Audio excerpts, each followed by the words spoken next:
अस्सलाम वालेकुम दोस्तों, कैसे हैं आप सब। उम्मीद करता हूँ खैरियत से होंगे। दोस्तों मैं आज मौजूद हूँ सुरजानी टाउन सेक्टर 5D में।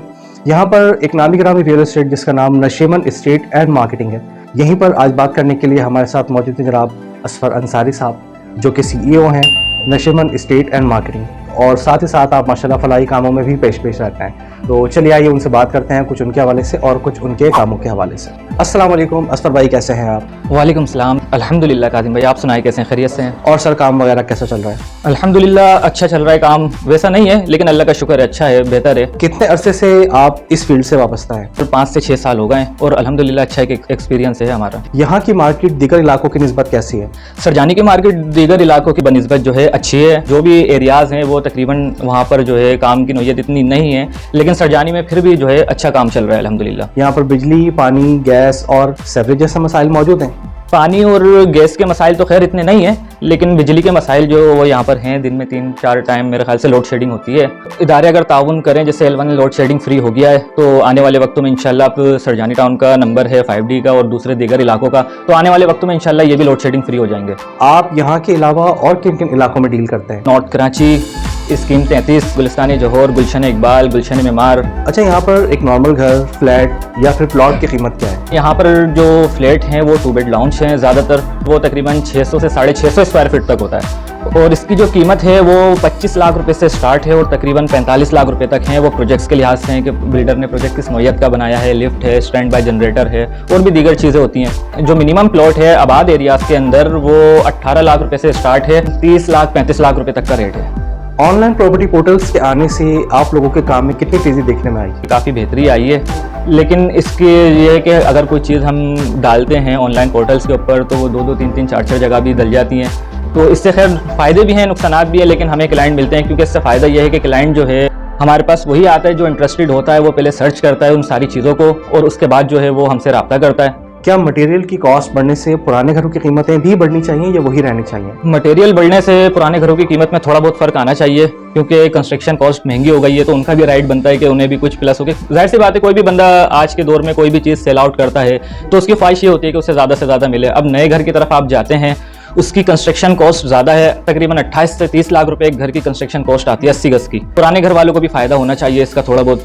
रियल एस्टेट की फील्ड में एक ब्रोकर का किरदार कितना अहम होता है। रियल एस्टेट की फील्ड में ब्रोकर का किरदार बहुत अहम है। ये ब्रोकर्स जो हैं वो मिडिल मैन का किरदार अदा करते हैं और डील को मैच्योर करने में, सारे काम और आखिर तक डील को फिनिश करने में ब्रोकर का किरदार जो है वो बहुत अहम होता है।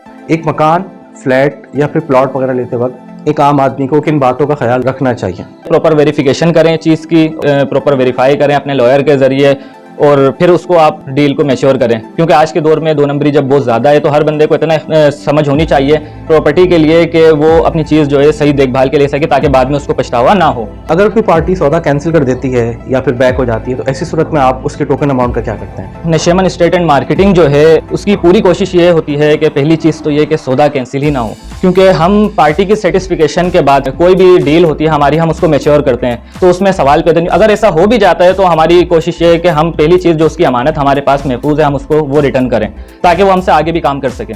सुरजानी टाउन की बात हो और चाइना कटिंग का तस्करा ना हो, ऐसा हो ही नहीं सकता, तो इस पे आप क्या कहेंगे। इदारों को भी सोचना चाहिए इन सारी चीज़ों के बारे में कि जितने भी ST प्लॉट्स हैं हमारे, जो हमें पार्क, मस्जिद, प्लेग्राउंड के लिए दिए गए हैं, वो बदकिस्मती से हमारे पास नहीं है। तो हमारे बच्चों के खेलने के लिए जगहें नहीं है, कुछ नहीं है। इदारे की सपोर्ट के बगैर ये ऐसा कोई भी काम या हम और आप खड़े होकर ये नहीं कर सकते जब तक हमारे साथ इदारों की सपोर्ट ना हो। तो इदारों को चाहिए इन चीज़ों का ख्याल रखें ताकि हम भी अच्छे तरीके से काम कर सकें और सरजानी भी अच्छा डेवलप हो। आमतौर पर रियल एस्टेट एजेंट को सरकारी इदारों में लीज, सब लीज, डॉक्यूमेंटेशन वगैरह के हवाले से क्या क्या मुश्किलात पेश आती हैं। इदारों के अंदर जो है आपको पता है कि रिश्वत के बगैर काम नहीं है। जो KDA की अपनी ट्रांसफ़र फीस होती है वो बहुत कम होती है, लेकिन हमें बदकिस्मती से फीसेस बहुत अदा करनी पड़ रही हैं कि अगर हम कोई लाख रुपए की चीज़ या 4 लाख की चीज़ लेते हैं और कोई 80 लाख 90 लाख की चीज़ लेते हैं तो दोनों की ट्रांसफ़र फीस सेम है। KDA ने सोचना चाहिए कि इन चीज़ों में फ़र्क करे ताकि हमारे पास क्लाइंट की मजबूती हो और हम उन्हें एक चीज़ दिलवा सकें कोई अच्छी। अच्छा, कभी ऐसा भी हुआ है कि एक ही मकान के 2 खरीदार हों और दोनों ही बस कि यार यही वाला मकान हमें चाहिए, तो ऐसी सूरत में आप क्या करते हैं। ऐसी सूरत में हमारी पूरी कोशिश होती है कि हम उस क्लाइंट को प्रेफर करें जो हमसे टोकन मनी के साथ यानी पैसे रख के बात करे। उसके बाद भले कोई हमारे रिश्तेदार या करीबी जानने वाला क्यों ना, हम उसको नहीं देखते। हम अपनी ज़बान के ऊपर ज़्यादा कंसंट्रेट करते हैं, जो हमारी एक कमिटमेंट क्लाइंट से हो जाती है हम उसके ऊपर चलते हैं। सुरजानी टाउन में हमने देखा है कि रियल एस्टेट के हवाले से कई सारी एसोसिएशन वगैरह बन रही हैं, जबकि सुरजानी टाउन इतना ज़्यादा बड़ा भी नहीं है। इसकी क्या वजह है? आपने ये देखा काजिम भाई के एसोसिएशन इतनी ज़्यादा है लेकिन सरजानी में काम कोई नहीं है। अगर ये सारी एसोसिएशन मिल के एक प्लेटफॉर्म पे जमा होती हैं तो ये एक अच्छा सरजानी के लिए पॉइंट है। जब ये अपने ओहदों से हटकर सरजानी के लिए काम करेंगे तो मेरे हिसाब से सरजानी में फिर काम भी होगा, हमारी सुनी भी जाएगी, एक एसोसिएशन का नाम भी होगा। आमतौर पर आप लोगों को बिल्डर प्रोजेक्ट में ज़्यादा फायदा होता है या जो आप लोगों की रेगुलर चीज़ें होती हैं उसमें?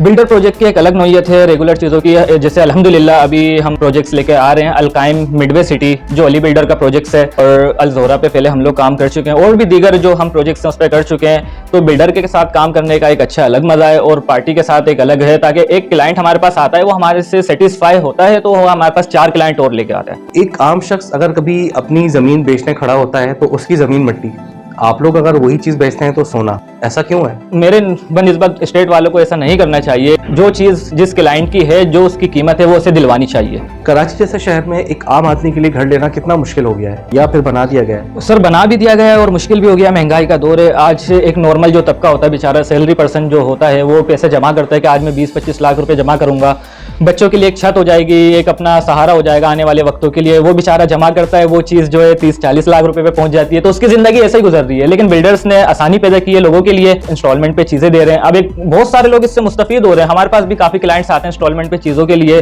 जाहिर सी बात है वो अपनी सैलरी में से अमाउंट निकाल रहा है और जो है अपनी एक छत के लिए कोशिश कर रहा है। आने वाले वक्तों में प्रॉपर्टी के काम का क्या मुस्तकबिल नज़र आ रहा है? इदारे हमारे सही हो जाते हैं और हमें सपोर्ट करते हैं तो इंशाल्लाह यहाँ पर प्रॉपर्टी का मुस्तकबिल बहुत अच्छा है, क्योंकि प्रॉपर्टी जो है एक मईशत के अंदर रीढ़ की हड्डी समझी जाती है।